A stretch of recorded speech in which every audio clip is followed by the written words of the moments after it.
আজকে আলোচনা করব হচ্ছে এন্ডোক্রাইন সিস্টেম। এন্ডোক্রাইন সিস্টেম নিয়ে বিস্তারিত আলোচনা করব। তো আহ, স্লাইডটা ভিউ হচ্ছে না, একটু ভিউ হতে দেরি হয় নাকি বুঝলাম না। হ্যাঁ, এতে ভিউ হয়ে গেছে।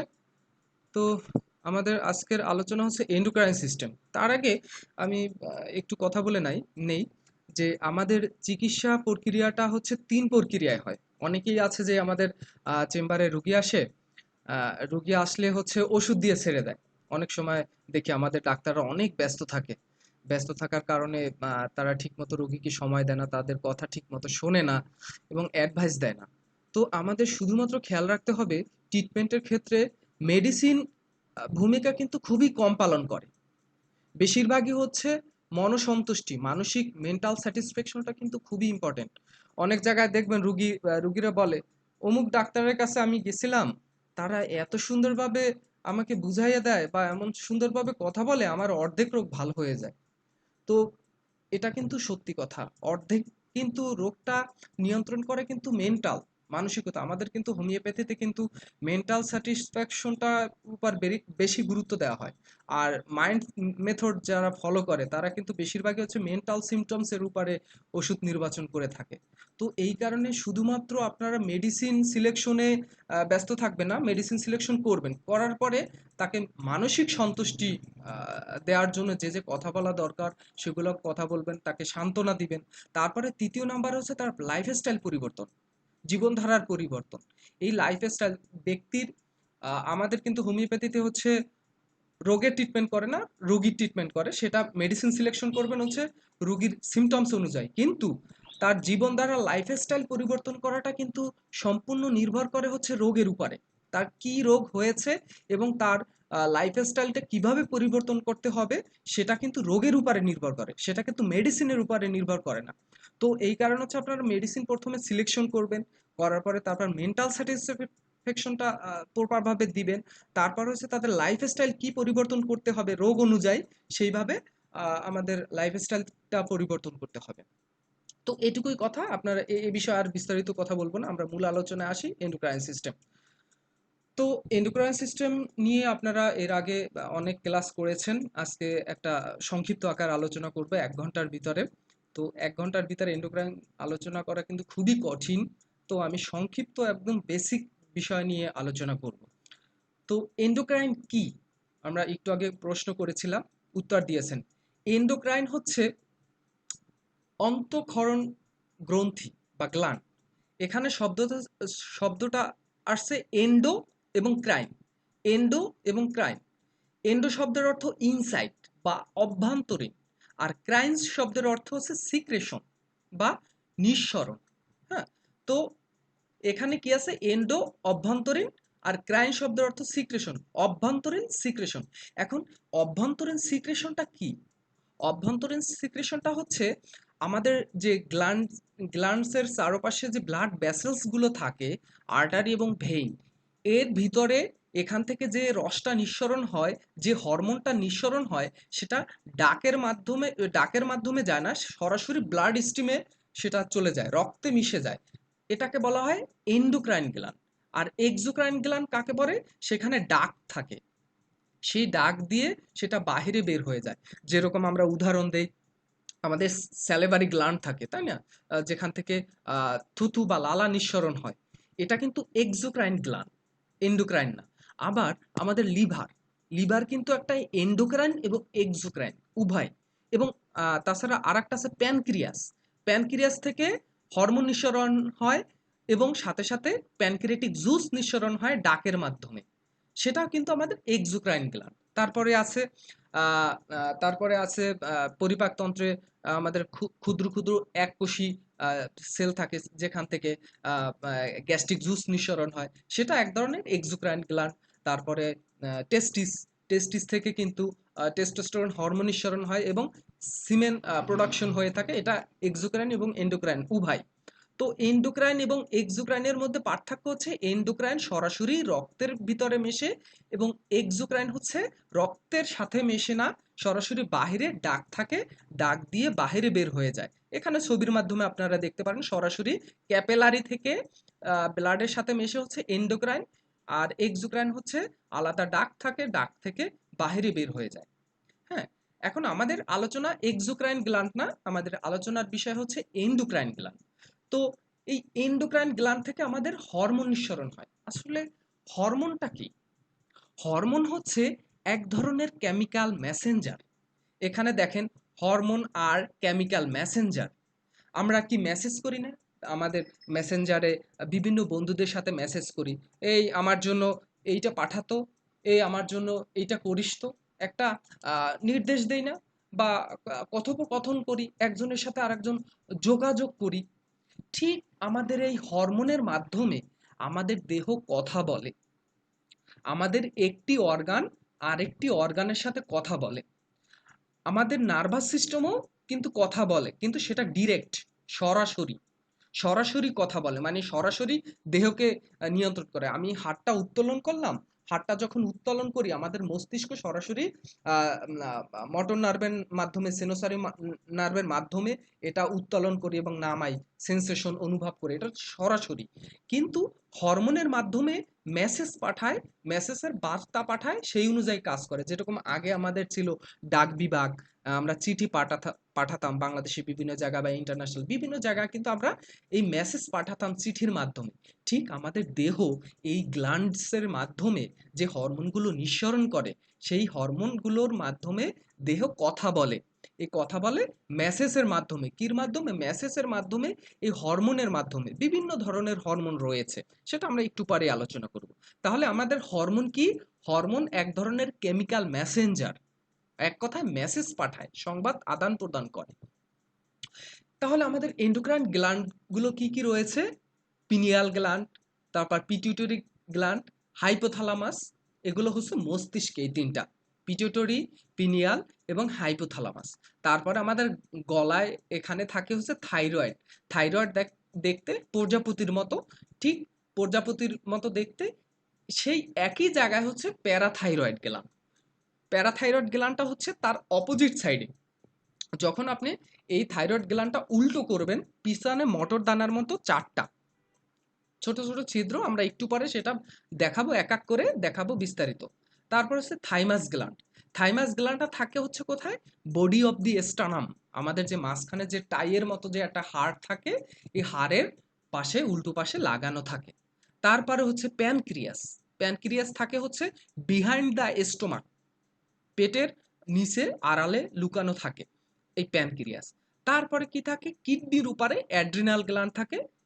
পুরুষের থাকে টেস্টিস এবং মেয়েদের থাকে ওভারিস। এবং তাছাড়া প্লাসেন্টা থেকেও হরমোন নিঃসরণ হয়, তাছাড়া লিভার থেকেও হরমোন নিঃসরণ হয়।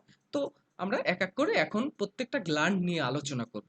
তো চলেন আমরা প্রথমে পিটিউটরি নিয়ে আলোচনা করি। পিটিউটরি গ্ল্যান্ডকে বলা হয় মাস্টার গ্ল্যান্ড। মাস্টার গ্ল্যান্ড কেন? এই পিটিউটরি গ্ল্যান্ড সকল গ্ল্যান্ডকে নিয়ন্ত্রণ করে, প্রায় সকল গ্ল্যান্ডকে নিয়ন্ত্রণ করে। আমাদের এই পিটিউটরি গ্ল্যান্ডকে দুই ভাগে ভাগ করেছে, অ্যান্টিরিয়র পিটিউটরি এবং পোস্টেরিয়র পিটিউটরি। হুম, এই অ্যান্টিরিয়র পিটিউটরি থেকে 6টি হরমোন নিঃসরণ হয় এবং পোস্টেরিয়র পিটিউটরি থেকে 2টি হরমোন নিঃসরণ হয়। অ্যান্টিরিয়র পিটিউটরি থেকে কি কি নিঃসরণ হয়? গ্রোথ হরমোন, জিএইচ, যেটাকে সংক্ষেপে বলা হয় জিএইচ। তারপরে 2 নম্বর হচ্ছে থাইরয়েড স্টিমুলেটিং হরমোন, টিএসএইচ। তারপরে হচ্ছে 3 নম্বরে অ্যাড্রিনো কর্টিকোট্রপিক হরমোন, যেটাকে সংক্ষেপে বলা হয় এসিটিএইচ। তারপরে 4 নম্বর হচ্ছে ফলিকিউল স্টিমুলেটিং হরমোন, যেটাকে সংক্ষেপে বলা হয় এফএসএইচ। তারপর হচ্ছে 5 নম্বরে লিউটিনাইজিং হরমোন, যেটাকে সংক্ষেপে বলা হয় এলএইচ।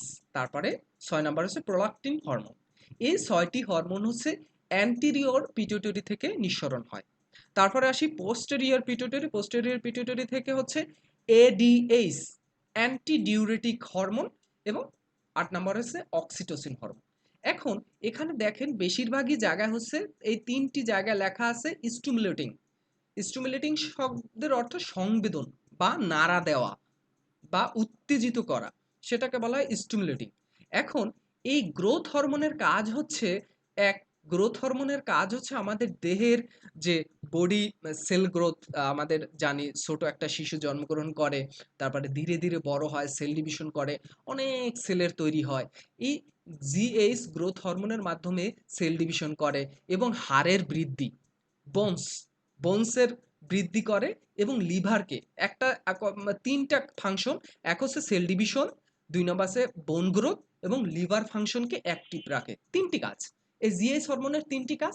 একটা হচ্ছে সেল ডিভিশন, আর একটা হচ্ছে বোন গ্রোথ, বোন গ্রোথে সহযোগিতা করে, আর একটা লিভার ফাংশনকে অ্যাক্টিভ রাখে। এই তিনটি কাজ হচ্ছে গ্রোথ হরমোনের কাজ, জিএইচ এর কাজ। তারপর ২ নম্বরে আসি থাইরয়েড স্টিমুলেটিং হরমোন। আপনারা কি শুনতে পাচ্ছেন? একজনই বলেন শুনতে পাচ্ছেন কিনা?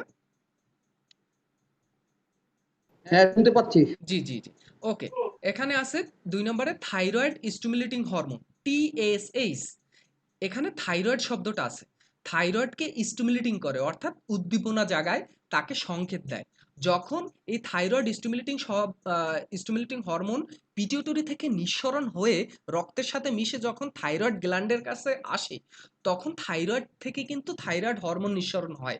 তাছাড়া কিন্তু হরমোন নিঃসরণ হয় না। যখনই পিটিউটরি এই টিএসএইচ হরমোন নিঃসরণ করবে, তখনই কেবল থাইরয়েড থাইরয়েড হরমোন নিঃসরণ করবে, টিএসএইচ, তারপর T3 T4 ক্যালসিটোনিন, এই হরমোনগুলো নিঃসরণ করবে কিন্তু এই টিএসএইচ আসার পরে। এই টিএসএইচ যদি না আসে, কখনই কিন্তু T3 T4 এবং ক্যালসিটোনিন হরমোন নিঃসরণ করবে না। এক কথায় হচ্ছে এই পিটিউটরি থাইরয়েডকে নিয়ন্ত্রণ করে। হুম। তারপরে আসে ৩ নাম্বার অ্যাড্রিনো কর্টিকোট্রফিক হরমোন, যেটাকে বলা হয় এসিটিএইচ। এই অ্যাড্রিনো মানে অ্যাড্রিনাল গ্ল্যান্ড, সরি একটু স্লাইডটা চেঞ্জ হয়ে গেছে। অ্যাড্রিনো কর্টিকোট্রপিক হরমোন, অ্যাড্রিনালের যে কর্টেক্স আছে, অ্যাড্রিনাল গ্ল্যান্ড নিয়ে যখন আলোচনা করব তখন কর্টেক্স নিয়ে কথা বলবো। অ্যাড্রিনালের যে কর্টেক্স রিজন আছে, সেই রিজন থেকে যে হরমোনগুলো নিঃসরণ হয়, সেই হরমোন নিঃসরণ করার জন্য এসিটিএইচ হরমোনের প্রয়োজন। এই হরমোনটা নিঃসরণ হয় কোথা থেকে? পিটিউটরি থেকে। এই পিটিউটরি থেকে, অ্যান্টেরিয়র পিটিউটরি থেকে যদি এই হরমোনটা নিঃসরণ না হয়, তাহলে কিন্তু সেই কর্টেক্স থেকে, অ্যাড্রিনাল থেকে, কিডনির উপরে যে অ্যাড্রিনাল থাকে, সেখান থেকে নিঃসরণ হবে না অন্যান্য হরমোনগুলো। তারপর এখানে ৪ নম্বর আছে ফলিকিউল স্টিমুলেটিং হরমোন। এখানে ফলিকিউল, আপনারা কি জানেন ফলিকিউল কি? ফলিকিউল হচ্ছে ওভারির ভিতরে যখন অপরিপক্ক যে ফলিকিউলগুলো থাকে, অপরিপক্ক অনেকগুলো যে ডিম্বাণু ফলিকিউল ফুটে বের হয়, ওভাম হয়, তাই না? ওভাম ফুটে বের হয়। এই ফলিকিউল ম্যাচিউর হয়ে ওভারি থেকে ওভাম বের হয়। সেই ওভামটা বের হওয়ার আগে আগে তখন হচ্ছে যখন এই আহ, আহ, ওভারির ভিতরে থাকে, তখন বলা হয় তাকে ফলিকিউল। এই ফলিকিউলকে তখন স্টিমুলেটিং করে। কে স্টিমুলেটিং করে? এই অ্যান্টিরিয়র পিটুইটারি থেকে এফএসএইচ নিঃসরণ হওয়ার পরেই কেবল এই ফলিকিউল স্টিমুলেটিং হয়। তাছাড়া কিন্তু এই ফলিকিউল কখনোই ডেভেলপ হয় না যখন না এই পিটিউটরি এফএসএস নিঃসরণ করবে। তাহলে কতটা ইম্পর্টেন্ট রোল পালন করে এই অ্যান্টিরিয়র পিটিউটরি। তারপরে আছে লিউটিনাইজিং হরমোন। এই লিউটিনাইজিং হরমোন কিন্তু আহ, আহ, দুধ নিঃসরণে সহযোগিতা করে। ব্রেস্ট থেকে দুধ নিঃসরণে প্রোলাকটিন হরমোন এবং লিউটিনাইজিং হরমোন নিঃসরণে কিন্তু সহযোগিতা করে এই দুধ নিঃসরণ। এবং তাছাড়া হচ্ছে পুরুষের যে টেস্টিসকে স্টিমুলেটিং করে, টেস্টিসের ডেভেলপমেন্ট এবং ওভারির ডেভেলপমেন্ট, এবং সাথে সাথে ব্রেস্টের ডেভেলপমেন্টে কিন্তু লিউটিনাইজিং হরমোন বিশেষ ভূমিকা পালন করে। তারপর হচ্ছে প্রোলাকটিন হরমোন। এখানে প্রোলাকটিক হরমোন কিন্তু দুধ নিঃসরণে বিশেষ সহযোগিতা করে। ডেভেলপে কিন্তু নিউট্রালাইজিং, এখানে এলএইচ যেটা আছে ৫ নম্বরে লিউটিনাইজিং হরমোন, এটা ব্রেস্টেও কাজ করে, সাথে সাথে হচ্ছে টেস্টিসেও কাজ করে। হুম। তার প্রোলাকটিন হরমোন হচ্ছে দুধ নিঃসরণে সহযোগিতা করে। আর লিউটিনাইজিং হরমোন কিন্তু আহ, আপনার দুধের ব্রেস্টের গঠনটা ঠিকঠাক তৈরি করে, ম্যাচুরিটি অর্জন করতে সহযোগিতা করে। আর প্রোলাকটিক হরমোন হচ্ছে দুধ নিঃসরণে সহযোগিতা করে, দুধ তৈরি করতে সহযোগিতা করে। এবারে আসি পোস্টেরিয়র পিটুইটারি। পোস্টেরিয়র পিটুইটারি থেকে অ্যান্টি ডিউরেটিক হরমোন। এটা কিন্তু কিডনির উপরে কাজ করে। অ্যান্টি ডিউরেটিক হরমোন কিডনির যে হরমোনগুলো আছে সেগুলো নিঃসরণে সহযোগিতা করে। এখানে আরেকটি আমরা আলোচনা করেছি ৩ নম্বরে অ্যাড্রিনো কর্টিকোট্রপিক হরমোন। এখানে অ্যাড্রিনাল কর্টেক্স থেকে যে হরমোনগুলো নিঃসরণ হয়, অ্যাড্রিনাল কর্টেক্স থেকে যে হরমোনগুলো নিঃসরণ হয় সেগুলো হচ্ছে এফএসএইচ কাজ করে। আর অ্যান্টিডিউরেটিক হরমোন হচ্ছে কিডনির উপরে কাজ করে, কিডনির উপরে কি কাজ করে? কিডনির উপরে কাজ করে হচ্ছে আমাদের কিডনিতে জানি আমরা কিডনি ফিল্টারিং হিসাবে কাজ করে। তো এই ফিল্টারিং হিসাবে কিন্তু এই অ্যান্টিডিউরেটিক হরমোন কাজ করে। কিভাবে রিঅ্যাবজর্পশন করবে, শোষণ করবে, কিভাবে পুনরায় শোষণ করবে, সে কাজ কিন্তু এই এডিএইচ অ্যান্টিডিউরেটিক হরমোন কাজ করে। তারপরে ৮ নম্বরে অক্সিটোসিন হরমোন। এই অক্সিটোসিন হরমোনকে বলা হয় ভালোবাসার হরমোন। আমাদের মানসিকের উপর বিশেষ ভূমিকা পালন করে এবং ব্রেস্ট থেকে দুধ নিঃসরণে কিন্তু বিশেষ ভূমিকা পালন করে। দেখবেন আহ, যখন শিশু কান্না করে তখন মায়ের বুকে কিন্তু আপনা আপনি দুধ নিঃসরণ হওয়া শুরু করে দেয়। মুখে যখন দুধটা দেয় তখন কিন্তু সাথে সাথে দুধ নিঃসরণ করে। সেই কাজটা কিন্তু এই ভালোবাসার হরমোন এবং এই প্রোলাক্টিন হরমোন বিশেষ ভূমিকা পালন করে। যদি ভালোবাসা না থাকে, সন্তানের প্রতি যদি ভালোবাসা টান না থাকে, যদি সন্তানের প্রতি আদর না থাকে, তাহলে কিন্তু এই প্রোলাক্টিন হরমোনটা ঠিকমতো নিঃসরণ হয় না। তাহলে এই ভালোবাসা হরমোন এবং এই অক্সিটোসিন হরমোন এবং প্রোলাক্টিন হরমোন কিন্তু এই দুধ নিঃসরণে বিশেষ ভূমিকা পালন করে। হ্যাঁ, তো এইটুকু হচ্ছে আমাদের পিটিউটরি গ্ল্যান্ড। পিটিউটরি গ্ল্যান্ড হচ্ছে অন্যান্য গ্ল্যান্ডকে নিয়ন্ত্রণ করে। কোন কোন গ্ল্যান্ডকে নিয়ন্ত্রণ করে? থাইরয়েডকে নিয়ন্ত্রণ করে, অ্যাড্রিনালকে নিয়ন্ত্রণ করে, ওভারিকে নিয়ন্ত্রণ করে, টেস্টিসকে নিয়ন্ত্রণ করে, ব্রেস্টকে নিয়ন্ত্রণ করে, কিডনিকে নিয়ন্ত্রণ করে। তার মানে হচ্ছে অনেকগুলো গ্ল্যান্ডকে নিয়ন্ত্রণ করে। লিভারকে নিয়ন্ত্রণ করে, গ্রোথ হরমোনকে নিয়ন্ত্রণ অর্থাৎ বোনসকে নিয়ন্ত্রণ করে, হ্যাঁ, ইউটেরাসের কাজ করে। তো সব মিলে হচ্ছে আমাদের এই পিটুইটারি গ্ল্যান্ডকে বলা হয় মাস্টার গ্ল্যান্ড। এই কারণেই, কারণ হচ্ছে সবাইকে অর্ডার দেয়। এক কথা হচ্ছে সবাইকে অর্ডার দেয়, অন্যান্য গ্ল্যান্ডকে অর্ডার দেয়। তারপরে আমরা আসি থাইরয়েড গ্ল্যান্ড নিয়ে আলোচনা করি। এই থাইরয়েড গ্ল্যান্ডটা হচ্ছে গলার এখানে থাকে। এই থাইরয়েড গ্ল্যান্ড ফুলে গিয়ে গোইটার হয়, যেটাকে বলা হয় গলগণ্ড। হ্যাঁ, গলগণ্ড কি কারণে হয়? আমাদের আয়োডিনের অভাবে কিন্তু গলগণ্ড রোগ হয়, তাই না? আমরা ছোটবেলা থেকে জানি, গ্রাম এলাকায় অনেক সময় দেখি যারা গলা ফুলে যায়, অনেকের গলায় ব্যথা হয়। আজকাল কিন্তু নারীদের বেশিরভাগই হচ্ছে এই থাইরয়েডের অ্যাবনর্মালিটিসের কারণে হাইপার থাইরয়েডিজম কারো থাকে, কারো হাইপোথাইরয়েডিজম থাকে। বেশিরভাগ মানুষের কিন্তু এই হাইপোথাইরয়েডিজম, মানে থাইরয়েড হরমোন কম নিঃসরণ হয়। হুম? তো এই থাইরয়েড হরমোন কম নিঃসরণ হলে তাকে বলা হয় হাইপোথাইরয়েডিজম, এবং বেশি নিঃসরণ হলে তাকে বলা হয় হাইপারথাইরয়েডিজম। এই থাইরয়েড গ্ল্যান্ডের ওজন হচ্ছে 20 থেকে 40 গ্রাম, তাই না? তো এটা হচ্ছে আমাদের গলায় ঠিক বাটারফ্লাই শেপের মতো। এই থাইরয়েডের অপোজিট সাইডে এই পাশে ছবিতে দেখতে পাচ্ছেন 4টা মোটর দাঁড়ানোর মতো প্যারাথাইরয়েড গ্ল্যান্ড, তাই না? আমরা বিস্তারিত আলোচনা করব না, সংক্ষিপ্ত আলোচনা করব, ঠিক আছে? পরে প্রশ্ন পর্ব থাকবে, সেই প্রশ্ন পর্বেতে আপনারা প্রশ্ন করবেন, আমি অ্যান্সার দেওয়ার চেষ্টা করব। তো এই থাইরয়েড থেকে আমরা একটু আগে পিটুইটারিতে পড়লাম টিএসএইচ, তাই না? এই টিএসএইচ আগে, টিএসএইচ কে আমাদের মনে রাখতে হবে হাইপোথ্যালামাস। এই থাইরয়েড আমাদের পিটুইটারিকে আবার নিয়ন্ত্রণ করে কিন্তু হাইপোথ্যালামাস। পিটুইটারিকে হাইপোথ্যালামাস নিয়ন্ত্রণ করে। আর হাইপোথ্যালামাস কিন্তু একটা ব্রেইনের রিজন, অঞ্চল, সেন্টার বলা হয়। আমাদের মস্তিষ্কের সেন্টার বলা হয় হাইপোথ্যালামাস। হাইপোথ্যালামাস আমরা এমনই একটা জিনিস, আমাদের মাইন্ড, আমরা যখন যে মস্তিষ্কে যেভাবে চিন্তা করি সেইভাবে কিন্তু আমাদের মস্তিষ্ক চিন্তা করে হাইপোথ্যালামাসকে সংকেত দেয়। হাইপোথ্যালামাস কিন্তু আবার সমস্ত দেহকে নিয়ন্ত্রণ করে নার্ভাস সিস্টেমের মাধ্যমে এবং পিটুইটারির মাধ্যমে। মনে রাখবেন, হাইপোথ্যালামাস কিন্তু আমাদের নিয়ন্ত্রণ করে পিটিউটরি থেকে এবং নার্ভাস সিস্টেমের মাধ্যমে সমস্ত দেহকে নিয়ন্ত্রণ করে। হাইপোথ্যালামাসকে আবার নিয়ন্ত্রণ করে সমস্ত ব্রেইন।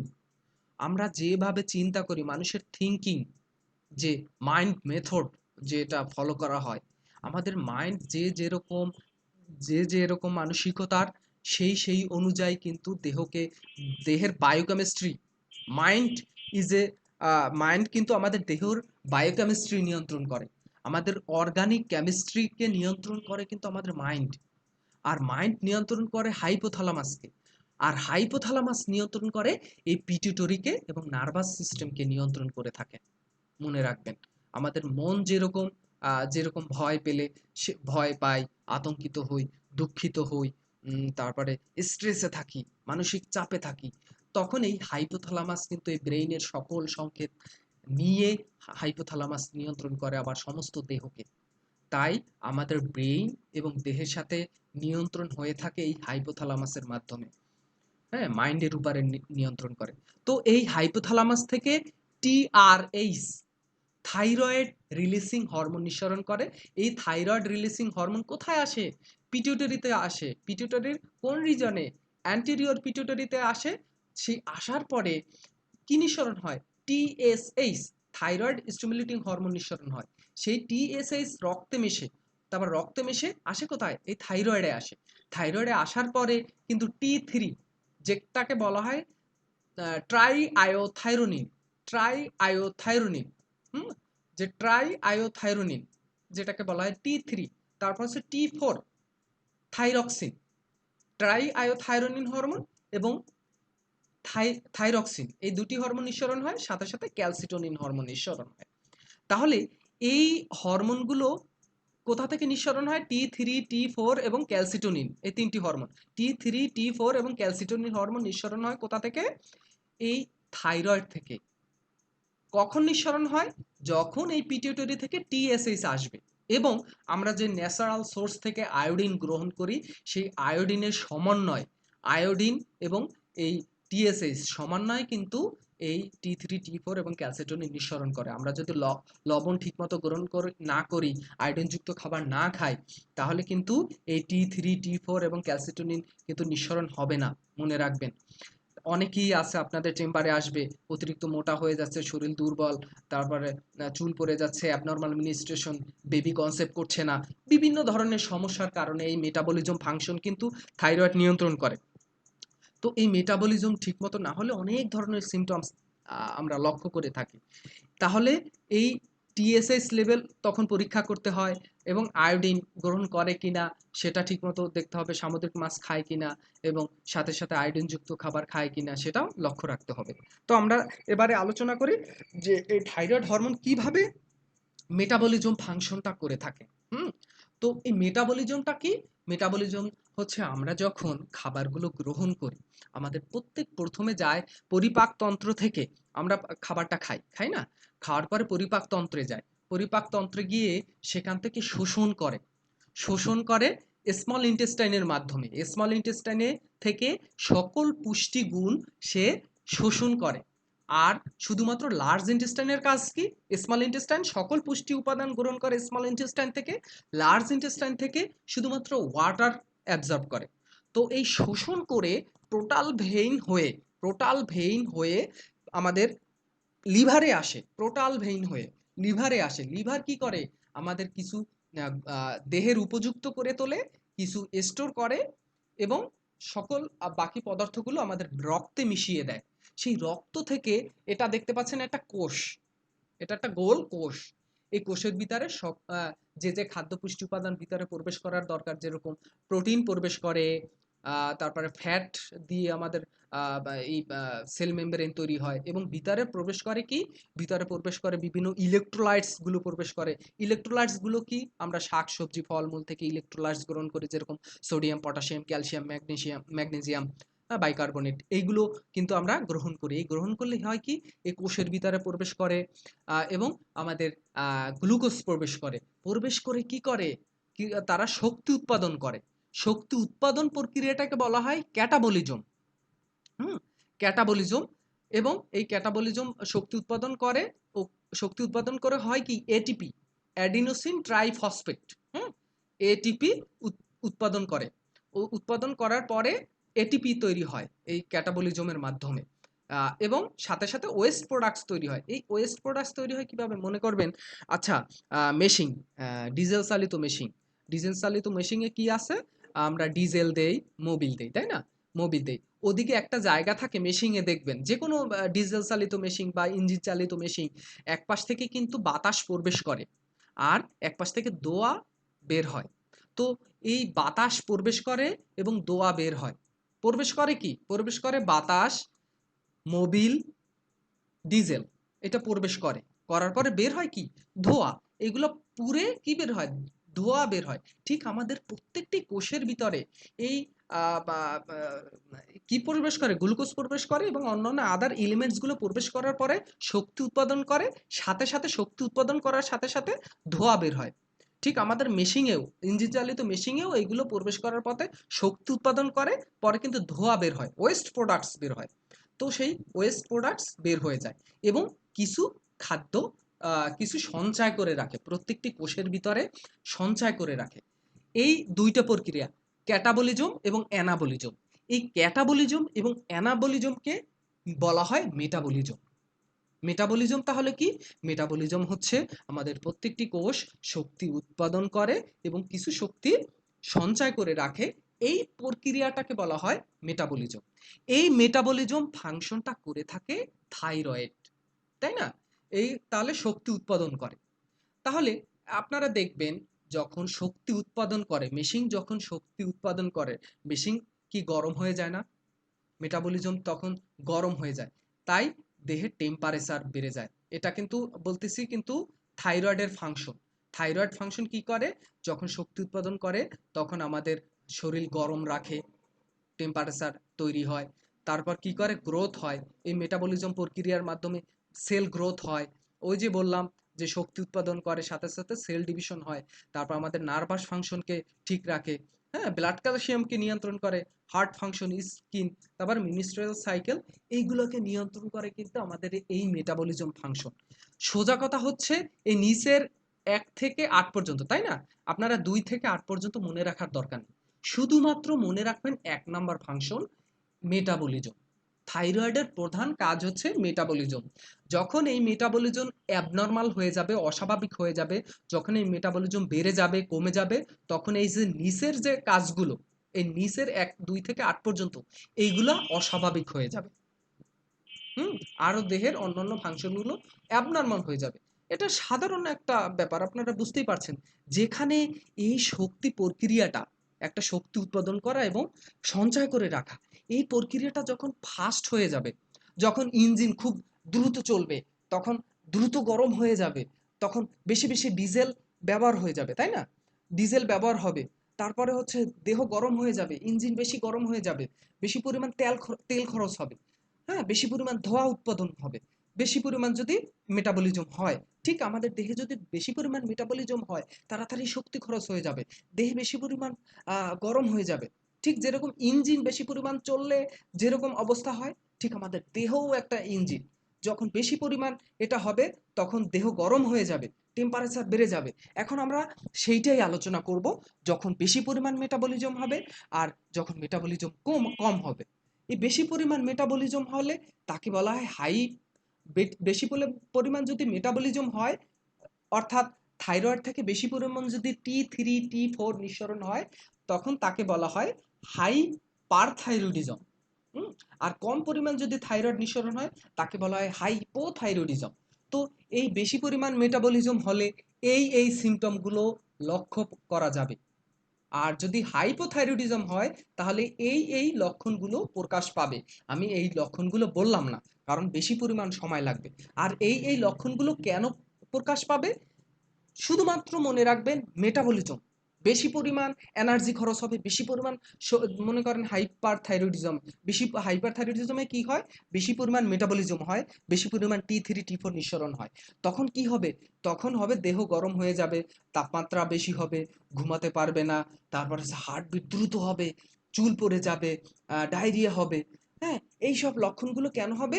এই ইঞ্জিন বেশি পরিমাণ চলার কারণে। ঠিক ইঞ্জিনের সাথে তুলনা দিবেন। হুম, এই ইঞ্জিন বেশি পরিমাণ গরম হয়ে যাবে, বেশি পরিমাণ খরচ হয়ে যাবে, তখন এই সিমটমগুলো আপনারা মেটাবলিজমের সাথে এই সিমটমগুলো মিলেই ফেলবেন। দেহ যখন অতিরিক্ত পরিমাণ ফাস্ট হয়ে যাবে, বেশি পরিমাণ ইঞ্জিন গরম হয়ে যাবে, বেশি পরিমাণ ইঞ্জিন এনার্জি খরচ করবে, তখন এই হাইপার থাইরয়েডিজমের লক্ষণগুলো সিমটম পাবে। আর যদি কম ইঞ্জিন খরচ হয়, ঠিকমতো চলছে না, মাঝে মধ্যে চলছে, অল্প অল্প চলছে, কোনো রকম চলছে, তখন কিন্তু ইঞ্জিন বেশি পরিমাণ গরম হবে না, কোল্ড অনুভব হবে। এখানে দেখেন হাইপোতে সেন্সিটিভ টু কোল্ড, হ্যাঁ, শরীরটা গরম হচ্ছে, এ বেশি পরিমাণ মোটা হয়ে যাবে, তারপরে হচ্ছে আলসামি থাকবে, রাতে বেশি পরিমাণ ঘুম হবে, এখানে কনস্টিপেশন হচ্ছে, এখানে হচ্ছে ডায়রিয়া, এখানে ওজন বেশি, এখানে ওজন কম। এখানে বেশি পরিমাণ অস্থিরতা থাকবে, হাইপারে বেশি পরিমাণ অস্থিরতা থাকবে, এখানে বেশি পরিমাণ আর কি ঠিকমতো মেমোরি কাজ করবে না, স্লো কাজ করবে। আর এখানে থাকবে কি, হাইপারে থাকবে কি, বেশি পরিমাণ হচ্ছে তার মেমোরি অ্যাক্টিভ থাকবে। হ্যাঁ, মেমোরি বেশি পরিমাণ কাজ করবে বলতে বেশি পরিমাণ সে চিন্তা করতে পারবে তা কিন্তু নয়, বেশি পরিমাণ তার অস্থিরতা থাকবে। আর এ কিন্তু হাইপোতে কিন্তু অস্থিরতা থাকবে না, ঝিমাবে ঝিমাবে ঝিমানো মুরগির মতো। আর এই যে হাইপারে কিন্তু বেশি পরিমাণ নড়াচড়া করবে, দৌড়াবে, লাফাবে, অস্থিরতা। হ্যাঁ, এটা কিন্তু আপনারা পার্থক্যটা করে নেবেন সিমটমটা পড়লে। এক কথা মনে রাখবেন হচ্ছে বেশি পরিমাণ মেটাবলিজম হলে এবং কম পরিমাণ মেটাবলিজম হলে হাইপার এবং হাইপো বলা হয়, যে কারণে এই লক্ষণগুলো প্রকাশ পায়। যাই হোক, আমি আলোচনা করলাম না, আপনারা মিলাই নিয়েন, সবগুলো মিলে যাবে। যখন এমনই একটা জিনিস, যখন আপনারা মেটাবলিজমটা বুঝতে পারবেন ঠিক মতো, তাহলে এই লক্ষণগুলো কেন আসতেছে সেটা আপনারা এমনিতেই বুঝতে পারবেন। যাই হোক, আমি অন্য অন্য অন্য গ্ল্যান্ডগুলো আলোচনা করতে হবে তাই স্কিপ করে গেলাম, অল্প আলোচনা করলাম। তো এবার আসি হচ্ছে প্যারাথাইরয়েড গ্ল্যান্ড। আপনারা কি শুনতে পাচ্ছেন? একটু মাঝে মধ্যে আপনাদের কথা না শুনলে ভালো লাগে না, বলেন তো, শুনতে পাচ্ছেন? জি, আমরা শুনতে পাচ্ছি। জি, জি। কোনো কোনো হ্যাঁ শুনতে পাচ্ছি। জি, শুনতে বুঝতে তো কোনো সমস্যা হচ্ছে না? না, না, সুন্দর আলোচনা হচ্ছে। জি, জি, খুব ভালো ধন্যবাদ। আলোচনা। ওকে, থ্যাংক ইউ। ধন্যবাদ। তো এখন আমরা প্যারাথাইরয়েড নিয়ে আলোচনা করি। প্যারাথাইরয়েড, তাই না? প্যারাথাইরয়েড কোথায় থাকে?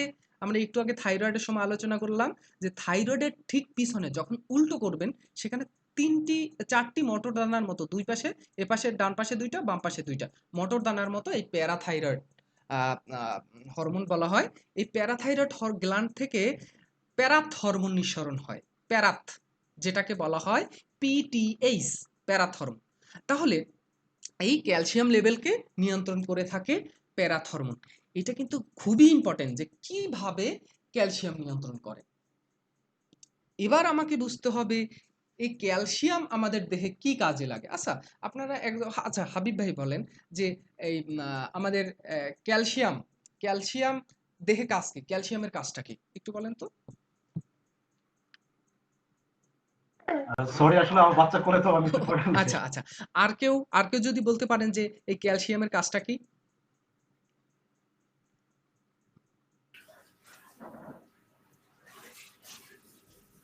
কেউ কি বলতে পারবেন ক্যালসিয়ামের দেহে কাজ কি? আচ্ছা, রওশন আপা, যে কেউ একজন বলেন ক্যালসিয়ামের দেহে কাজ কি?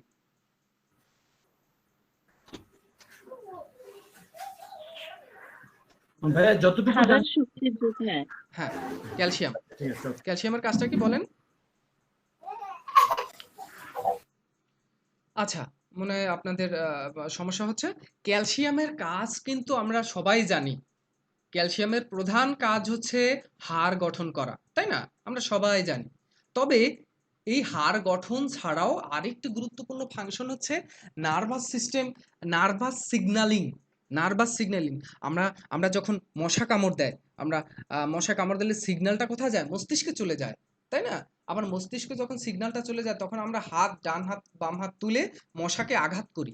এই আঘাত করি, তখন এই মোটর নার্ভ, সেনোসারি নার্ভ যে সিগন্যালটা পাঠায়, এই আঙুলের আগায় মনে করেন একটু সুচের গুতা লাগছে, পাংচার হয়ে গেল, তখন সেই সিগন্যালটা মস্তিষ্কে যায় এবং মস্তিষ্কে থেকে আবার এখানে আসে। এই সেনোসারি নার্ভ এবং মোটর নার্ভের যে সিগন্যাল আদান প্রদান করে, এটি কিন্তু ক্যালসিয়াম লেভেল দ্বারা হয়।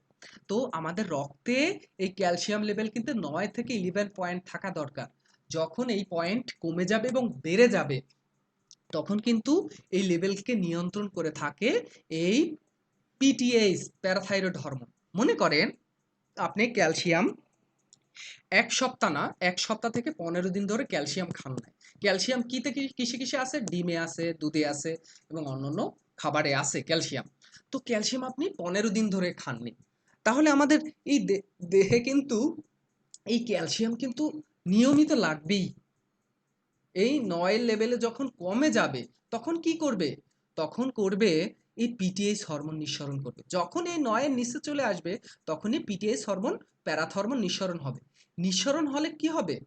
নিঃসরণ হলে প্রথমে চলে যাবে প্রথমে চলে যাবে হাড়ের কাছে। প্রথমে চলে যাবে হাড়ের কাছে।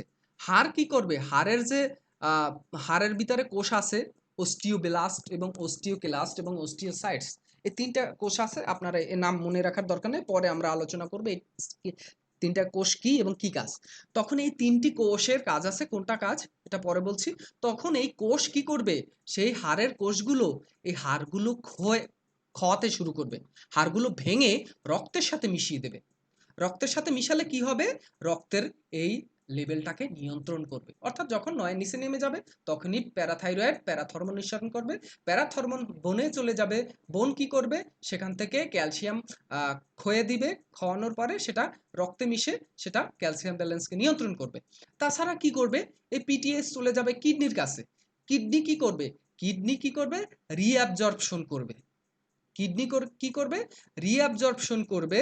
এবং এখানে কিডনির একটা ফাংশন আছে, সে ভিটামিন ডি এর সমন্বয়, ভিটামিন ডি এর সমন্বয়, ভিটামিন ডি যদি আমরা ঠিকমতো গ্রহণ না করি, এক কথায় মনে রাখবেন, ভিটামিন ডি যদি আমরা ঠিকমতো গ্রহণ না করি তাহলে ক্যালসিয়াম ইন্টেস্টাইন থেকে অ্যাবজর্পশন হয় না।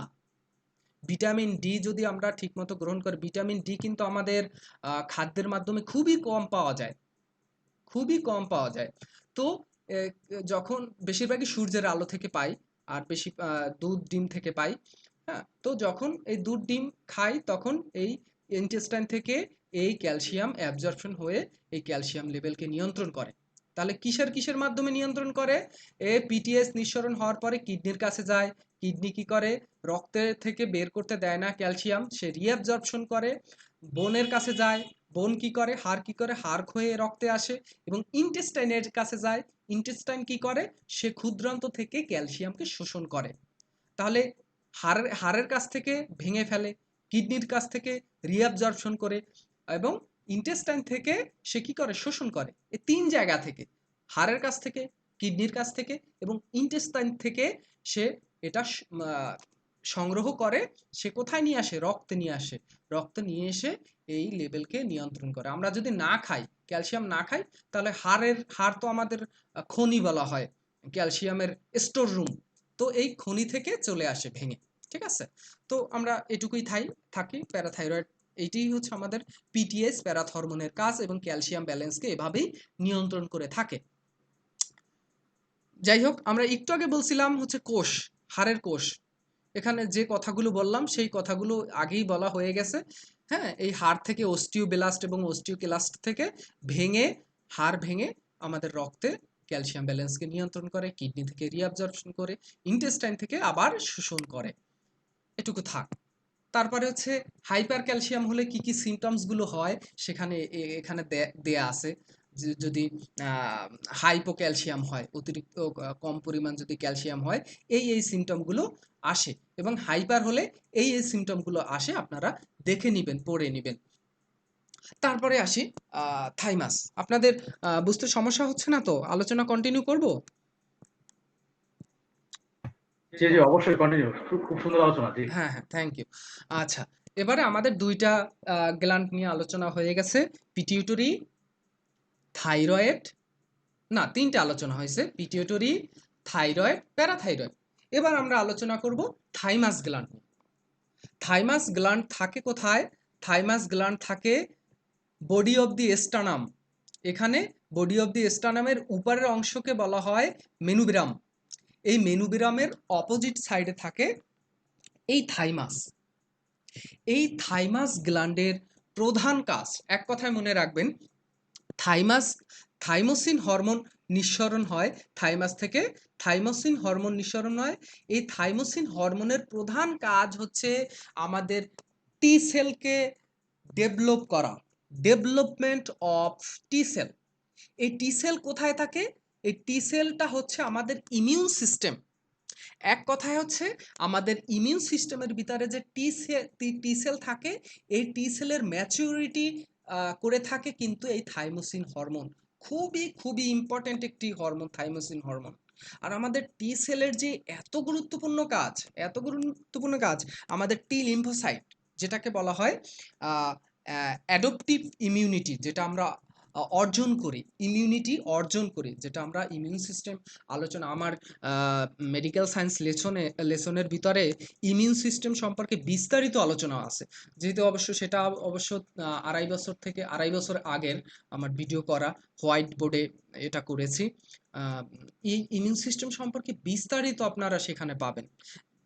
দেখলে আর কি ইমিউন সিস্টেম সম্পর্কে পূর্ণাঙ্গ ধারণা পাবেন। আমি দীর্ঘদিন এই ইমিউন সিস্টেম সম্পর্কে পড়াশোনা করে সেই ভিডিওগুলো তৈরি করেছি, প্রায় 10টার মতো ভিডিও তৈরি করেছে। আপনারা সেগুলো দেখে নেবেন এই মেডিকেল সায়েন্স লেসনের ভিতরে গিয়ে, তারপর হচ্ছে প্লে লিস্টে গিয়ে ইমিউন সিস্টেমে যাবেন। তখন আপনারা এই ইমিউন সিস্টেম সম্পর্কে বিস্তারিত পাবেন। সেখানে লেখা আছে ইমিউন সিস্টেমের এই টি সেলের কাজ কি, সকল আদার্স ইমিউন সেলগুলো আছে। আমরা জানি ইমিউন সেল, আমরা জানি হোয়াইট ব্লাড সেলের নিউট্রোফিল, ইওসিনোফিল, ব্যাসোফিল, মনোসাইট, লিম্ফোসাইট। হ্যাঁ, তো এই 5টি সেলের ডিটেলস সেখানে আলোচনা আছে। আর সেই 5টি সেলের ভিতরে আছে একটি লিম্ফোসাইট। সেই লিম্ফোসাইটের ভিতরে থাকে টি সেল। সেই টি সেলের গুরুত্বপূর্ণ ফাংশন কিন্তু সেখানে দেয়া আছে। আর এই থাইমোসিন হরমোন কিন্তু সেই টি সেলকে ডেভেলপ করে থাকে। এইটুকু আপনারা জেনে রাখেন, আর বিস্তারিত আলোচনা করব না। আর ইমিউন সিস্টেম সম্পর্কে আলোচনা করলে ক্লিয়ার হয়ে যাবে। এবার আসি আমরা প্যানক্রিয়াস নিয়ে আলোচনা করে। আমরা প্যানক্রিয়াস সম্পর্কে আমরা সবাই কম বেশি জানি। প্যানক্রিয়াসের প্রধান কাজ হচ্ছে আমাদের গ্লুকোজ লেভেলকে নিয়ন্ত্রণ করা। এই গ্লুকোজ লেভেলকে নিয়ন্ত্রণ কিভাবে করে, কি প্রক্রিয়ার মাধ্যমে করে, সেটা আমাদের জানার বিষয়। সবাই আমরা কম বেশি জানি প্যানক্রিয়াস থেকে, অগ্নাশয় থেকে আমাদের ইনসুলিন নিঃসরণ হয়। ইনসুলিন ছাড়াও আরও হরমোন নিঃসরণ হয়, গ্লুকাগন। হ্যাঁ, গ্লুকাগন, ইনসুলিন এবং অ্যামাইলিন, এই আলাদা আলাদা কোষ থেকে, এখানে কোষগুলো দেয়া আছে। এখানে আলফা সেল থেকে গ্লুকোজ, তারপর বিটা সেল থেকে ইনসুলিন এবং অ্যামাইলিন নিঃসরণ হয়। আর একটা আছে ডেল্টা সেল, ডেল্টা সেল থেকে সোমাটোস্টেটিন নিঃসরণ হয়। এইগুলোর, এটা বায়োকেমিস্ট্রির একটি বড় একটি কাজ, বড় একটি আলোচনার বিষয়। এই এই তিনটা এই 4টা হরমোন নিয়ে আলোচনা করতেই 2 ঘন্টা সময় লাগে। হ্যাঁ, তো বিস্তারিত আলোচনা করব না। আমি শুধু বলবো যে গ্লুকাগন, ইনসুলিন এবং অ্যামাইলিন, সোমাটোস্টেটিন সংক্ষেপে কাজটা কি। হ্যাঁ, তো সংক্ষেপে আপনারা এই পরে আবার ভিডিওটা আমি আপলোড করব, সেখান থেকে আবার শুনবেন, দরকার হয় স্লাইডটাও আমি দিয়ে দেব। তো এই ইনসুলিন আলফা সেলের কাজ হচ্ছে গ্লুকাগন নিয়ন্ত্রণ করা। আর এই গ্লুকাগনের কাজ হচ্ছে লিভার, আমাদের লিভার, আমরা যখন গ্লুকোজ খাই, সরি, যখন আমরা কার্বোহাইড্রেট জাতীয় খাবার খাই, এই কার্বোহাইড্রেটকে ভেঙে গ্লুকোজে পরিণত হয়। তো এই লিভারে যখন যায়, বা রক্তে যখন মেশে, তখন এই গ্লুকাগন এবং ইনসুলিন নিঃসরণ হয়। এই গ্লুকাগন কি করে? গ্লুকাগনের কাজ হচ্ছে আমাদের লিভারে গ্লুকোজকে স্টোর করে রাখা এবং সময় মতো ছেড়ে দেওয়া। মনে রাখবেন, মনে রাখবেন কি, এক কথায় মনে করবেন যেরকম গুদামের ভিতরে চাল ঢুকাইয়ে রাখে এবং প্রয়োজনের সময় সেইগুলো গুদাম থেকে বের করে। ঠিক এই গ্লুকাগনের কাজ হচ্ছে লিভারের গুদাম, মনে করবেন সেই গুদামের ভিতরে হচ্ছে ইনসুলিন স্টোর করে রাখে, আবার প্রয়োজনের সময় সেই গুদাম থেকে বের করা এবং স্টোর করে রাখার হচ্ছে গ্লুকাগনের কাজ। আর ইনসুলিনের কাজ কি, সেটা একটু পরে আলোচনা করছি। আপনারা জানেন সবাই, ইনসুলিনকে বলা হয় কোষের চাবি এবং রক্তের গ্লুকোজ লেভেলকে নিয়ন্ত্রণ করে, একটু পরে আলোচনা করছি। আর বিটা সেলের আরও কাজ আছে, এটা আমরা এখন আলোচনা করিনি, তাহলে মাথার ভিতরে আর কি প্যাচ লেগে যাবে। ঠিক মতো আর কি অনেকগুলো বিষয় একসাথে আলোচনা করলে ঠিক মতো বোঝা যাবে না। আমরা এই দুইটা নিয়ে আলোচনা করি।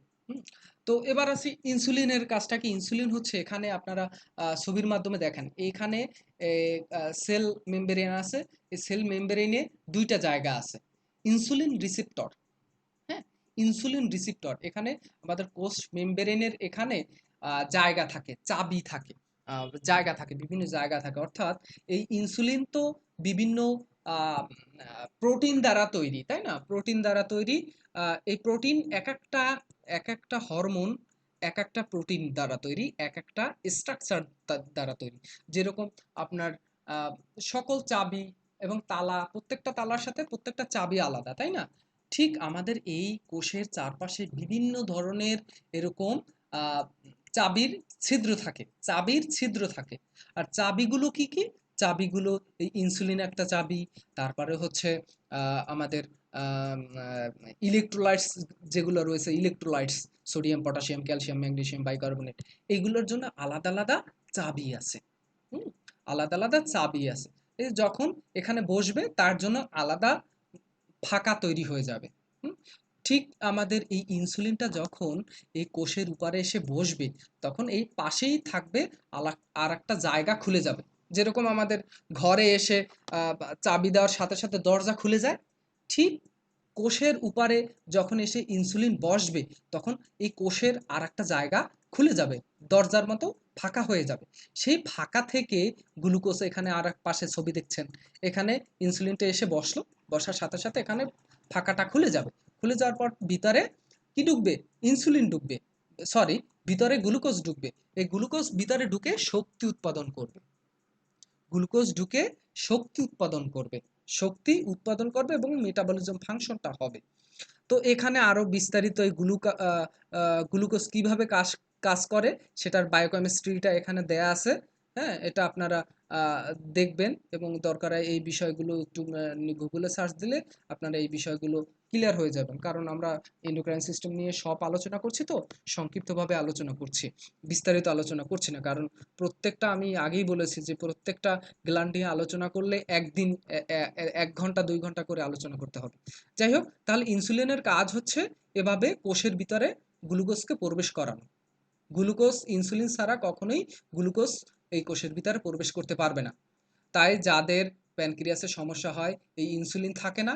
আর ইনসুলিন না থাকার কারণে কোষের ভিতরে এই কোষের ভিতরে গ্লুকোজ প্রবেশ করতে পারে না। আর না করার কারণে, তাহলে যেহেতু এই কোষের ভিতরে ইনসুলিন কোষের ভিতরে যেহেতু গ্লুকোজ প্রবেশ করতে পারছে না, তাহলে কোথায় থাকবে সেই গ্লুকোজ? সেই গ্লুকোজ থাকবে হচ্ছে কোথায়? রক্তের ভিতরে থাকবে, কারণ রক্ত থেকে এই কোষের ভিতরে প্রবেশ করতে পারছে না। আর না পারার কারণে সেটা থাকবে রক্তের ভিতরে, তাই রক্তে গ্লুকোজ লেভেল বেড়ে যাবে। হুম, এটা হচ্ছে নর্মাল সায়েন্স, আপনারা সহজে বুঝে গেছেন যে এভাবেই হচ্ছে, যেহেতু প্রবেশ করতে পারছে না, খরচ করতে পারছে না, সেহেতু রক্তের ভিতরে এই গ্লুকোজ বেশি পরিমাণ থাকে। আর যখনই প্যানক্রিয়াস নিঃসরণ করবে ইনসুলিন, তখনই এটা সরাসরি এর ভিতরে ঢুকে ব্যবহার হবে, এই গ্লুকোজ লেভেলটা কমে যাবে রক্তের ভিতর থেকে। এবার এবার আমরা আলোচনা আসি অ্যাড্রিনাল গ্ল্যান্ড। আপনাদের মাথা লোড হয়ে যাচ্ছে না তো বেশি আলোচনা করলে? একটু শোনা শোনা ভালো। হাবিব ভাই।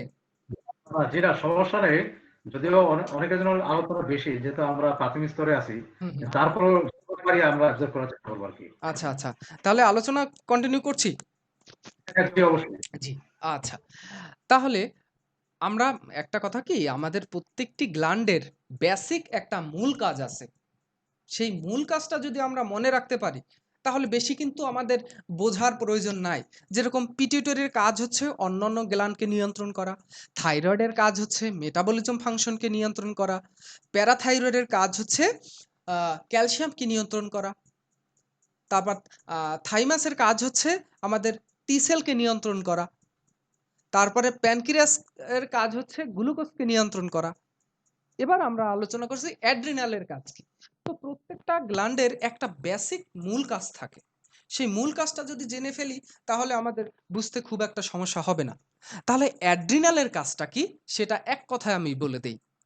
অ্যাড্রিনালকে বলা হয় দেহের ইমার্জেন্সি। অ্যাড্রিনালকে বলা হয় দেহের ইমার্জেন্সি। ইমার্জেন্সি কন্ডিশনটা কি? আমাদের দেহে যে কোনো সময় ইমার্জেন্সি কন্ডিশন প্রয়োজন হয়। যেরকম হঠাৎ করে আপনাকে কুকুরে ধাওয়া করলো, আপনি ভয় পেয়ে গেলেন, দৌড়ালেন। বা কেউ আপনাকে মারতে আসলো, তখন আপনি ভয় পেয়ে গেলেন, আতঙ্কিত হলেন। বা কোনো আপনি মনে করেন সাপ তাড়া দিল, তখন আপনি ভয় পেলেন। আপনার আবেগজনিত কারণে আপনি খুবই টেনশনে আছেন, খুবই কষ্ট পাচ্ছেন মানসিকভাবে, সেটার ইমার্জেন্সি একটা কন্ডিশন। দেহে তাড়াতাড়ি হার্টবিট দ্রুত বেড়ে যায়, তারপর সে নিঃশ্বাস দ্রুত বেড়ে যায় খুব তাড়াতাড়ি। অর্থাৎ এক কথায় হচ্ছে, যখন আমরা খুব মেজাজ খারাপ হয়ে যায়, আতঙ্কিত হই, ভয় পাই, আবেগজনিত কারণ যখন ইমার্জেন্সি হয়ে যায়, তারপর যৌনতার ক্ষেত্রে কোনো ভয়ঙ্কর কাজ করার ক্ষেত্রে যখন আমাদের হার্টবিট খুব দ্রুত হয়ে যায়, মনে করেন হুট করে আপনি 10 তলা বিল্ডিং, লিফট নেই, আপনি 10 তলা বিল্ডিং এর উপরে উঠলেন, হঠাৎ করে আপনি দৌড় দিলেন বা কোনো কায়িক পরিশ্রম করলেন, হ্যাঁ, তখন কিন্তু আপনার ইমার্জেন্সি কন্ডিশনের প্রয়োজন হয়। স্বাভাবিকের তুলনায় অতিরিক্ত পরিমাণ দেহ ফাস্ট কাজ করে, দেহের বেশি পরিমাণ শক্তির প্রয়োজন হয়। যেরকম আপনি দৌড় দিলেন, আপনার মাসেলস খুব তাড়াতাড়ি ফাস্ট হয়ে গেল, আপনার হার্টবিট খুব দ্রুত হয়ে গেল, তারপর যৌনতার ক্ষেত্রে আপনার হার্টবিট খুব ফাস্ট হয়ে গেল, দেহে খুব দ্রুত কাজ করলো। তো এই দ্রুত কাজ করার ক্ষেত্রে যখন দ্রুত হার্টবিট হবে দেহে, যখন হঠাৎ করে ইমার্জেন্সি হার্টবিট বেড়ে যায়, সেই ক্ষেত্রে হচ্ছে অ্যাড্রিনাল গ্ল্যান্ড কাজ করে। এই অ্যাড্রিনাল গ্ল্যান্ড কিন্তু খুবই অল্প সময়ের জন্য কাজ করে। অ্যাড্রিনাল গ্ল্যান্ড খুবই অল্প সময়ের কাজ করে, 10 থেকে 15 মিনিট, হ্যাঁ, এরকম কাজ করে। যারা এক্সারসাইজ করে তাদের সেই অনুযায়ী, অর্থাৎ এটা হচ্ছে মানসিক কন্ডিশনের উপরে নির্ভর করে। মনে করেন আপনি 1 ঘন্টা ধরে 2 ঘন্টা ধরে জিম করলেন, এই 2 ঘন্টা ধরেই আপনার অ্যাড্রিনাল গ্ল্যান্ড নিয়ন্ত্রণ হবে, কিন্তু সেটা একটু স্লো গতি। আপনি ধরেন হঠাৎ করে আপনার ভয় পেলেন, তখন খুব তাড়াতাড়ি ফাস্ট হয়ে যায়, তখন তাড়াতাড়ি অ্যাড্রিনাল অল্প সময়ের জন্য। তো এটা নির্ভর করে আপনার মানসিক কন্ডিশনের উপরে, যে আপনার কতটুকু অ্যাড্রিনাল গ্ল্যান্ড নিঃসরণ হবে এবং কতটা আমাদের দেহে ইমার্জেন্সির কন্ডিশনের প্রয়োজন। তাহলে ইমার্জেন্সি ক্ষেত্রটা কেন প্রয়োজন, ইমার্জেন্সি কন্ডিশনটা কেন প্রয়োজন? কারণ হচ্ছে ইমার্জেন্সি যখন হয় তখন আমাদের মাসেলস অ্যাক্টিভিটি বেড়ে যায়, আমাদের রেসপিরেটরি অ্যাক্টিভিটি বেড়ে যায়, আমাদের হার্ট রিদম বেড়ে যায়, এক কথা আমাদের ফুসফুস কার্যকারিতা বেড়ে যায়, আমাদের হৃদস্পন্দন বেড়ে যায়, আমাদের দেহের মাসেলস প্রক্রিয়া বেড়ে যায়, মাসেলস অ্যাক্টিভিটি বেড়ে যায়। এক কথায় দেহের তখন শক্তির বেশি প্রয়োজন, তখন এই অ্যাড্রিনাল গ্ল্যান্ডের প্রয়োজন হয়। এই অ্যাড্রিনাল গ্ল্যান্ডের অ্যানাটমি আমি আলোচনা করছি না। অ্যাড্রিনাল কর্টেক্স, অ্যাড্রিনাল মিডুলা, হ্যাঁ, তারপরে হচ্ছে অ্যাড্রিনাল কর্টেক্স, অ্যাড্রিনাল রেডুনা, তারপর জোনা রেটিকুলাস, এইগুলো এক একটা জায়গা থেকে এক এক ধরনের হরমোন নিঃসরণ হয়। সেগুলো কোন জায়গা থেকে কোন হরমোন নিঃসরণ হয় সেটা আমি আলোচনা করব না। তো আমি এক কথায় আলোচনা করব অ্যাড্রিনাল গ্ল্যান্ডের কাজটা কি। তো এই অ্যাড্রিনাল আমি বললাম স্ট্রেস কন্ডিশনকে নিয়ন্ত্রণ করে, এক কথায় চাপ, আমরা একটু আগেই বললাম চাপকে নিয়ন্ত্রণ করে। আমরা একটু আগে বললাম ACTH, adrenocorticotropic hormone, anterior pituitary থেকে যখন হঠাৎ করে আমাদের এইরকম ভয় আতঙ্ক দুশ্চিন্তা, তারপর ভালোবাসাজনিত যৌনক্রিয়া, তারপরে ব্যায়াম করা, শারীরিক কায়িক পরিশ্রম করা হঠাৎ করে, তখন এই পিটুইটারি থেকে ACTH, অ্যাড্রিনোকর্টিকোট্রপিক হরমোন নিঃসরণ হয়। সে কি করে, এই অ্যাড্রিনাল কর্টেক্সে আসে, অ্যাড্রিনাল কর্টেক্সে এসে দুইটা হরমোন নিঃসরণ হয়। দুইটা হরমোনের কাজ কি, গ্লুকোকর্টিকয়েড। এখানে মনে রাখবেন গ্লুকো মানে গ্লুকোজ, কর্টিকয়েড, আর মিনারেলো কর্টিকয়েড। গ্লুকোজ এবং মিনারেল, এক কথায় মনে রাখবেন গ্লুকোজ এবং মিনারেল, গ্লুকোকর্টিকয়েড এবং মিনারেলো কর্টিকয়েড। এই গ্লুকোজকে নিয়ন্ত্রণ করে, কিভাবে নিয়ন্ত্রণ করে, আমাদের লিভার থেকে সেটা বের করে ফেলে। আমরা একটু আগে বলছি লিভারে স্টোর করে রাখে গ্লুকোজ, কারণ ইমার্জেন্সি কন্ডিশনের সময় আমাদের গ্লুকোজের বেশি প্রয়োজন। আবার আমাদের মিনারেলসেরও বেশি প্রয়োজন। এই মিনারেলসকে এবং গ্লুকোজকে নিয়ন্ত্রণ করে দেহকে খুব দ্রুত এনার্জি সংগ্রহ করে। দ্রুত এনার্জি সংগ্রহ করার ক্ষেত্রে এটা শর্ট টার্ম স্ট্রেস রেসপন্স।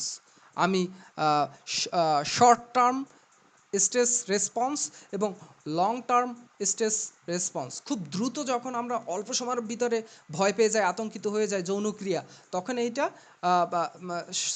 সেটা হচ্ছে লং টাইম স্ট্রেস। এই শর্ট টাইম স্ট্রেসের ক্ষেত্রে এই কন্ডিশনটা এইটা হয়ে থাকে, এবং লং টার্ম কন্ডিশনে এইটা হয়ে থাকে। যেরকম ব্যায়াম করা, 2 ঘন্টা ধরে ব্যায়াম করা, তখন এটা লং টাইম হয়ে থাকে। যেরকম স্ট্রেস, মানসিক স্ট্রেসের ক্ষেত্রেও কিন্তু একটা মানুষ দীর্ঘদিন ধরে তার পারিবারিক কোনো সমস্যার কারণে দীর্ঘদিন ধরে মানসিক চাপে আছে, তখন সেটা কিন্তু লং টাইম স্ট্রেসটা হয়ে থাকে, লং টাইম স্ট্রেস হয়ে থাকে। আর যখন শর্ট টাইম স্ট্রেস, যেরকম যৌনক্রিয়া, হুট করে কোনো পরিশ্রম করা, তখন হচ্ছে শর্ট টাইম স্ট্রেস। তো এই শর্ট টাইম স্ট্রেসের ক্ষেত্রে এই কন্ডিশনগুলো হয়, এবং লং টাইম স্ট্রেসের ক্ষেত্রে এই প্রক্রিয়াটি হয়। তো এই প্রক্রিয়াটি দাঁড়ান একটু ওয়েট, সরি, ওই পাশে তালা চাবি আছে, ওইটা দিয়ে চেম্বারটা আটকাই ফেলা, আমি একটু ক্লাস নিচ্ছি। আচ্ছা, তো এই লং টাইম প্রক্রিয়াটা কিন্তু আমাদের দেহের জন্য খুবই খারাপ, স্বাস্থ্যের জন্য খুবই খারাপ, কিন্তু শর্ট টাইম স্ট্রেসটা আমাদের খুবই প্রয়োজন। আমাদের বিভিন্ন ক্ষেত্রে সব সময় আমাদের শর্ট টাইম স্ট্রেসটা হয়ে থাকে। আর লং টাইম স্ট্রেসটা হচ্ছে মানসিক দুশ্চিন্তা, ভীতি, আতঙ্ক দীর্ঘদিন ধরে থাকলে এটা হয়ে থাকে। তখন আমাদের দেহে বিভিন্ন ধরনের প্রবলেম হয়।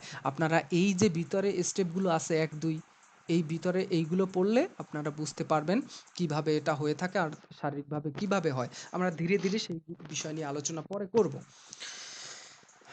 যাই হোক, এখান থেকে কি কি হরমোনগুলো নিঃসরণ হয় এবং কি কি কাজ এখানে দেয়া আছে, হ্যাঁ, নিউরো অ্যাক্টিভিটি কিভাবে হয়, তারপর কোন অঞ্চল থেকে কোন কোন হরমোন নিঃসরণ হয়, এখানে সেই ছবির মাধ্যমে দেয়া আছে, আপনারা সেটা পড়ে নেবেন। হুম, আবার আমাদের কিডনির সাথে ফাংশনটা কিভাবে করে থাকে সেটাও এখানে দেয়া আছে, এটা দেখে নেবেন। তারপরে আমরা আসি আমাদের কি কি অর্গান আলোচনা হয়ে গেল। আমাদের আলোচনা হলো পিটিউটরি, থাইরয়েড, প্যারাথাইরয়েড, থাইমাস, সরি, আমার চেম্বারটা আটকাচ্ছে, এখানে শব্দটা হচ্ছে থাইরয়েড, প্যারাথাইরয়েড, থাইমাস। হুম, তারপরে আমরা প্যানক্রিয়াস, অ্যাড্রিনাল গ্ল্যান্ড, তাই না, এইসব গুলো নিয়ে আলোচনা করলাম। এবার আমরা আসি যে স্ত্রী প্রজনন তন্ত্রের ডিম্বাশয়ের উপরে কাজ করে থাকে কোন হরমোন আমাদের কাজ করে থাকে হচ্ছে ফিমেল রিপ্রোডাক্টিভ উপরে এফএসএইচ, ফলিকুল স্টিমুলেটিং হরমোন নিঃসরণ হয়ে থাকে। হ্যাঁ, এফএসএইচ, ফলিকুল স্টিমুলেটিং হরমোন। এখানে এই চিত্রটার দিকে দেখেন, যখন আমাদের মস্তিষ্ক থেকে এফএসএইচ, আমরা অ্যান্টেরিয়র পিটুইটারি থেকে যখন এফএসএইচ নিঃসরণটা হয় তখন রক্তে মিশে যায়, রক্তে এসে এখানে আর্টারি ভেইন আছে, আর্টারি এখানে দেখছেন ক্ষুদ্র ক্ষুদ্র, এইগুলো হচ্ছে ফলিকিউল। এই যখন এই ফলিকিউলের এখানে আসে, এই ফলিকিউলগুলো ম্যাচুরিটি অর্জন করে, ম্যাচুরিটি অর্জন করে এই এফএসএইচ নিঃসরণ হওয়ার পরে, তার আগে কিন্তু নিঃসরণ হয় না। যাদের দেখবেন অ্যাবনর্মাল মিনিস্ট্রেশন, তাদের যদি এফএসএইচ অ্যাবনর্মালভাবে মিনিস্ট্রেশন হয়ে থাকে, তখন তাদের দেখবেন এফএসএইচ ঠিকমতো নিঃসরণ হচ্ছে না, এবং এফএসএইচ ব্লাড স্ট্রিমে কম আছে বা অ্যাবনর্মালভাবে আছে। হ্যাঁ, তো এই এফএসএইচ এখানে আসার পরে এই ফলিকিউল ডেভেলপ করে, ডেভেলপ করার পরে রাপচার হয়ে কিন্তু ওভামটা বের হয়, ওভারি থেকে ওভাম বের হয়। ওভারি বের হওয়ার পরে এই যে ফাঁকা জায়গাটা তৈরি হয়, এই ওভারি থেকে ফেটে বের হয়, সেটাকে বলা হয় ওভুলেশন। এই ওভুলেশনটা হওয়ার পরে এই যে ফাঁকা জায়গাটা হয়, সেই ফাঁকা জায়গাটাকে বলা হয় কর্পাস লিউটিয়াম। এই কর্পাস লিউটিয়াম থেকে নিঃসরণ হয় কি আমাদের পিটি, সরি সরি, বা ল্যাপটপটা বন্ধ হয়ে যাচ্ছে সম্ভব।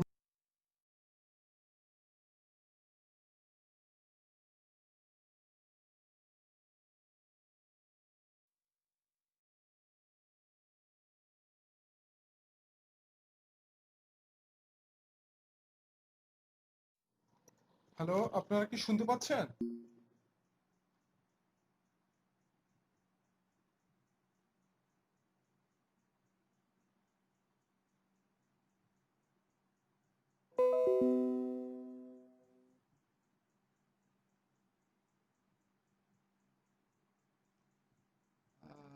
এখনো ক্লাস হচ্ছে, ভিডিও রেকর্ড হচ্ছে।